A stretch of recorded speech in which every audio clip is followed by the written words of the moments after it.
남편과 이혼했지만 아이가 아빠랑 같이 살고 싶다고 해요.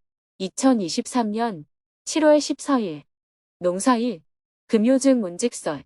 안녕하세요. 두북 수련원의 아침이 밝았습니다. 스님은 새벽 기도와 명상을 마친 후 농사일을 하며 하루를 시작했습니다. 오늘은 새벽부터 비가 많이 내렸습니다. 무슨 일을 할지 고민하던 스님은 우비를 입고 산 및 밭으로 올라갔습니다. 내일 경주지회에서 많은 봉사자들이 두북 수련원을 찾는다고 해서 미리 농산물을 수확하기로 했습니다. 또 하루 사이에도 작물이 쑥쑥 크기 때문에 수확 시기를 놓치지 말아야 합니다.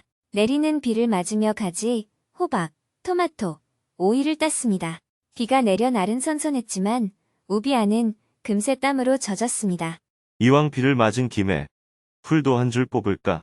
고추고랑, 가지고랑에 난 풀을 싹 뽑았습니다. 땅이 젖어 풀이 쑥쑥 뽑혔습니다. 수확한 농산물을 가방에 나누어 담고 밭을 내려왔습니다. 밭을 내려와 농산물을 종류별로 담아 놓았습니다. 오후에는 긴급히 교정해야 할 원고를 다듬고 손님과 대화를 나누었습니다. 해가 저물고 저녁 7시 30분에는 금요직문직설 생방송을 시작했습니다.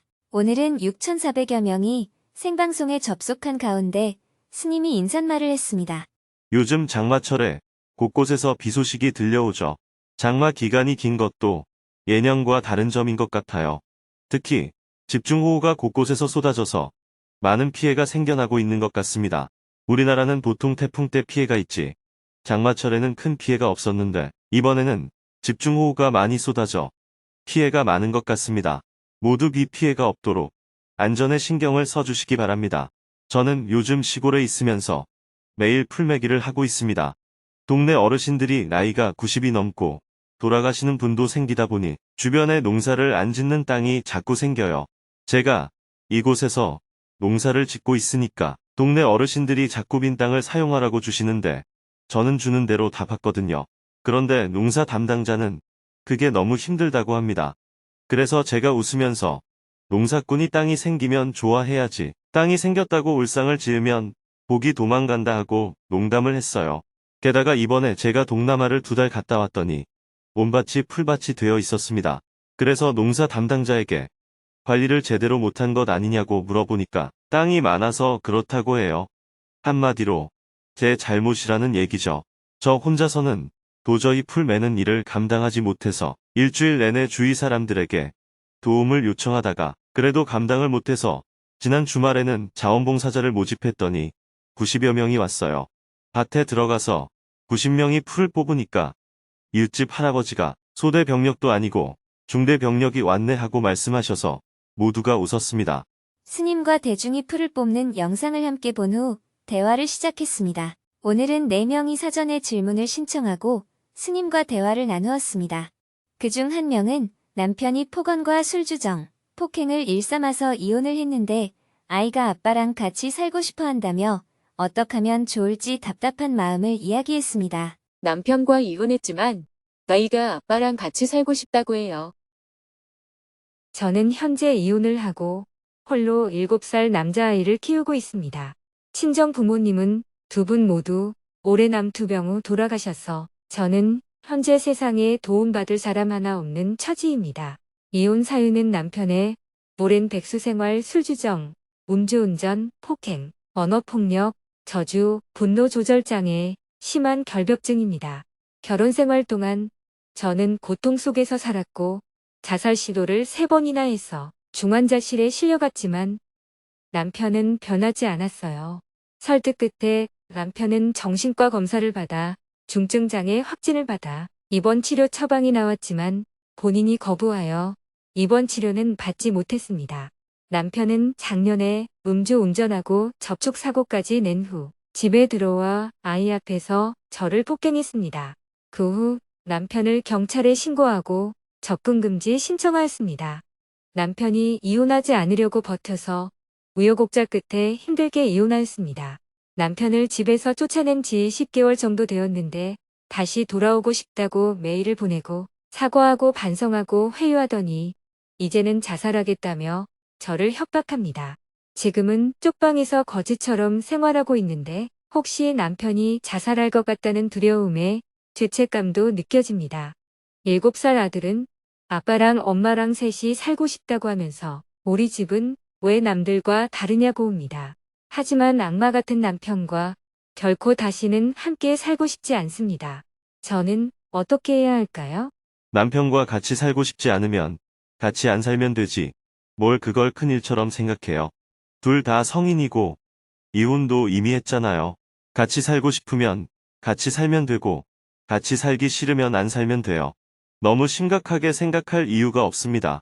경제적으로나 정신적으로나 부인과 같이 살고 싶어 하는 것은 그 남자의 처지고 같이 살고 싶지 않은 것은 질문자의 입장이잖아요. 입장이 서로 다른 겁니다. 그 남자를 욕할 필요도 없어요. 악마 같다는 표현도 할 필요가 없습니다. 남편은 정신질환을 가진 사람이라고 말할 수는 있지만 악마 같다고 말할 수는 없습니다. 남편이 악마라면 지금 질문자가 키우는 아이는 악마의 자식이 되는 겁니다. 그 말은 아이가 나중에 크면 악마가 될 것이라는 뜻입니다. 새끼 악마가 자라면 성인 악마가 될 거잖아요. 그렇게 된다면 질문자의 인생도 큰 불행입니다. 질문자가 지금 악마를 키우고 있다는 생각은 현재뿐만 아니라 미래에도 자신을 불행에 빠뜨리는 생각이에요. 남편은 악마가 아니고 그저 정신질환을 앓고 있는 사람입니다. 정신질환을 앓고 있기 때문에 누군가가 돌봐주어야 합니다. 남편의 부모가 돌보지 못하겠다고 하면 그 다음 순서로는 결혼한 아내가 돌봐야 해요. 그런데 결혼한 아내도 도저히 돌보지 못하겠다면 남편은 불행하게 살다 죽든지 아니면 사회에서 돌볼 수밖에 없습니다. 즉 보호시설에 보내서 보살핌을 받도록 해야 합니다. 만약 질문자가 돌봐주면 질문자는 좋은 사람이라는 명예를 얻겠지만 돌보지 않는다고 죄책감을 가질 필요는 없습니다. 성인과 성인은 서로 계약해서 결혼을 하고 또 해약을 하면 이혼을 할 수가 있거든요. 이미 질문자는 해약된 상태이기 때문에 남편에 대해서는 어떤 책임감도 느낄 필요가 없습니다. 남편이 자살해서 죽었다 하더라도 아이의 아빠로서 장례는 치러줘야 되겠다는 정도로만 생각하면 돼요. 그렇게 좀 담담하게 받아들이면 좋겠습니다. 만약 남편이 자살을 하게 되면 질문자에게 큰 고통이 될 것 같다면 지금이라도 남편을 받아들이는 게 낫습니다. 그럴 때는 남편을 위해서 받아들이는 게 아니에요.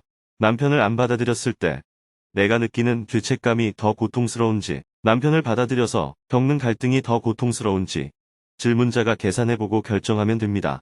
평생 죄책감을 느끼고 사는 것보다는 남편을 받아들여서 갈등을 겪으면서 사는 게 낫겠다 하는 생각이 들면 남편에게 집에 들어오라고 하고 그가 죽는 것은 그의 자유이고 나는 더 이상 갈등을 겪으면서 살고 싶지는 않다 하는 생각이 들면 단호하게 거절을 해야 합니다.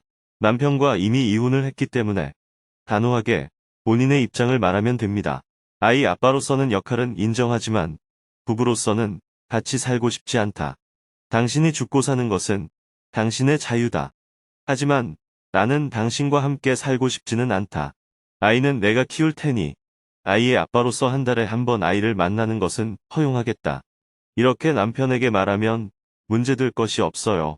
요즘은 대부분의 사람들이 대학 교육까지 받아서 인권이 무엇인지 다 아는 세상인데 왜 아직도 징징대면서 피해자인 척하면서 괴롭게 살아요?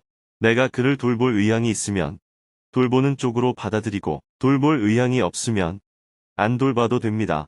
더 이상 질문자의 책임이 아니에요. 나는 지금 아이 하나 키우기도 힘드니까 아이 하나 키우는 것으로 내 책임을 다하겠다. 이렇게 관점을 가지면 됩니다. 아이의 입장에서는 아빠가 환자든 장애인이든 같이 살고 싶어 하는 게 당연한 심리입니다. 그러나 나는 내 입장을 분명하게 밝히면 됩니다. 네가 아빠를 좋아해도 엄마는 아빠랑 같이 살고 싶지 않다.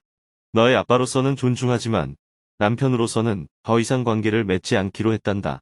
이렇게 입장을 분명히 밝히면 아무 문제가 없습니다. 남편을 돌보는 건 할 수 있는데 본인이 정신질환자가 아니라고 생각하기 때문에 매일 싸우게 됩니다.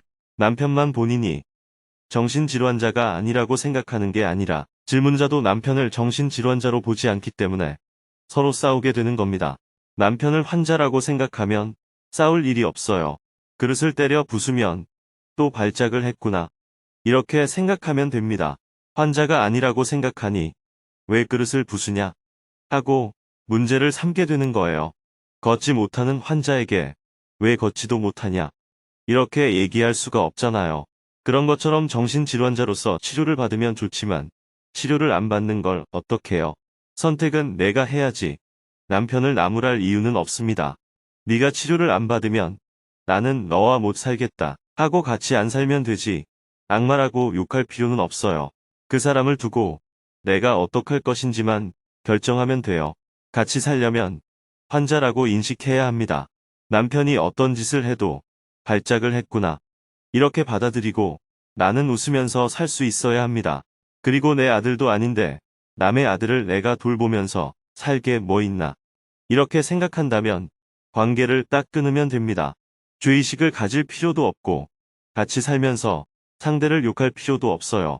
같이 살아도 괴롭고 헤어져도 괴로운 것은 바보 같은 짓이에요. 그걸 집착이라 해요.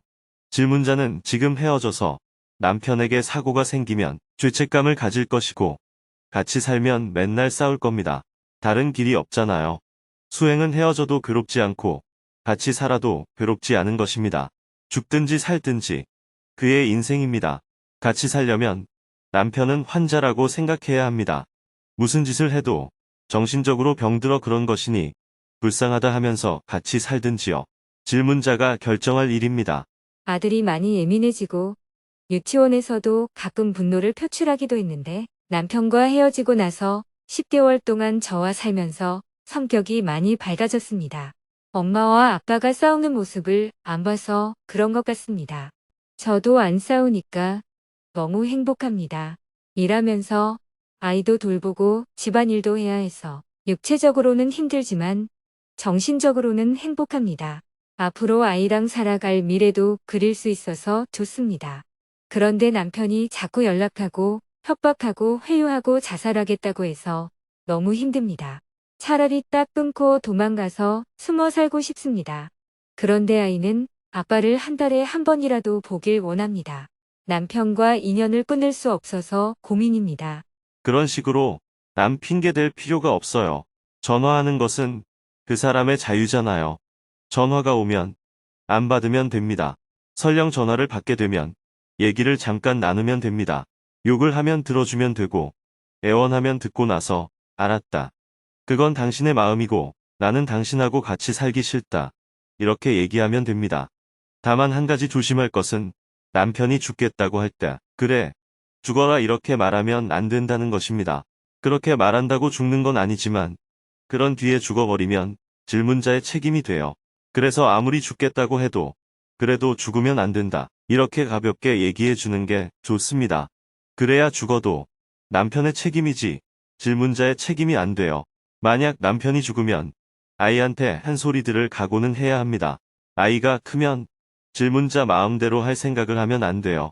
아이를 야단치면 아이는 반드시 그걸 물고 늘어져요. 엄마가 그러니까 이혼했지. 아빠가 죽는데도 엄마는 내버려뒀잖아. 이렇게 따질 겁니다. 그런 소리를 듣고도 질문자는 아무렇지 않아야 해요. 그래, 네 말이 맞다. 엄마가 부족해서 그렇다. 그런데 엄마가 네 아빠를 죽인 건 아니야.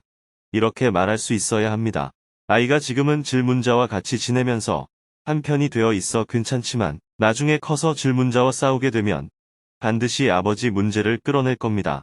아이가 사춘기를 지나고 질문자와 싸우게 되면 자신의 정당성을 주장하기 위해 엄마가 문제라는 것을 지적하려고 아버지 문제를 반드시 끌어낼 거예요. 그러면 질문자의 속이 뒤집어집니다. 지금 한 행동이 10년 후에는 그 과보가 어떻게 나타날지 미리 예측을 하고 있어야 해요. 아이가 문제를 제기하면 그래, 네 말이 맞다. 그것도 일리가 있는 얘기다. 이렇게 말하고 넘어갈 수 있어야 아무 문제가 없어요.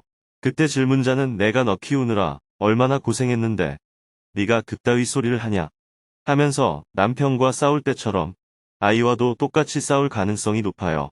아이와 싸울 때는 남편과 싸울 때보다 속이 더 뒤집어질 겁니다. 이런 것들을 모두 받아들일 각오를 해야 해요. 만약 그런 일이 생기더라도 별일 아니에요. 남편이 죽어서 연락이 오면 장례를 치러주면 됩니다. 사람들이 질문자 때문에 남편이 죽었다고 하더라도 그냥 한 귀로 듣고 한 귀로 흘리면 됩니다. 그래서 남편에게 죽어라 하는 소리는 하지 말라는 거예요. 남편은 죽으라고 한다고 해서 죽는 것도 아니고 죽지 말라고 한다고 해서 안 죽는 것도 아니에요. 그런데 죽으란 얘기를 하고 남편이 죽게 되면 질문자에게 엄청난 타격이 와요. 그래서 아무리 감정이 상하더라도 그래 죽어라 이런 소리를 하면 안 됩니다. 남편이 죽겠다고 하면 어떠한 경우에도 일단 죽지 말라고 말해야 해요. 속으로 죽었으면 좋겠다는 생각이 들더라도 말로는 죽지 말라고 해야 합니다. 그것이 질문자가 스스로 자신을 지킬 수 있는 방법입니다. 네. 스님 말씀이 정말 가슴 깊이 공감이 되고 제가 어떻게 해야 할지 조금 길이 보입니다. 아이가 나중에 커서 원망하면 어떡하나? 이런 막연한 생각을 한 적이 있었거든요. 그럴 때 어떻게 대처할지 미리 생각해 볼 수 있어서 좋았습니다. 제가 행복해지는 길을 향해 가겠습니다. 감사합니다. 계속해서 질문이 이어졌습니다. 저는 프리랜서로 집에서 일하면서 두 아이를 키우고 있습니다. 경제적인 문제를 생각하면 내년에 일터로 나가야 합니다. 하지만 아이가 초등학교를 졸업할 때까지는 옆에 있어주고 싶기도 합니다. 과연 무엇이 아이를 위해 더 바람직한 선택일까요? 아직 결혼도 안 했고 돈을 계속 써가며 임용시험을 공부하는 것이 시간 낭비는 아닌지 걱정이 됩니다. 어떻게 하는 것이 좋을까요? 미국에서 암 관련 연구를 하고 있습니다. 연구 과정에서 수많은 쥐의 목숨을 앗아가고 있으며 그로 인해 죄책감이 듭니다. 한편으로는 동물의 희생 없이 연구하는 것은 불가능합니다. 불자로서 이 연구를 포기하고 다른 길을 찾는 게 옳을까요? 대화를 마치고 나니 밤 9시가 훌쩍 넘었습니다.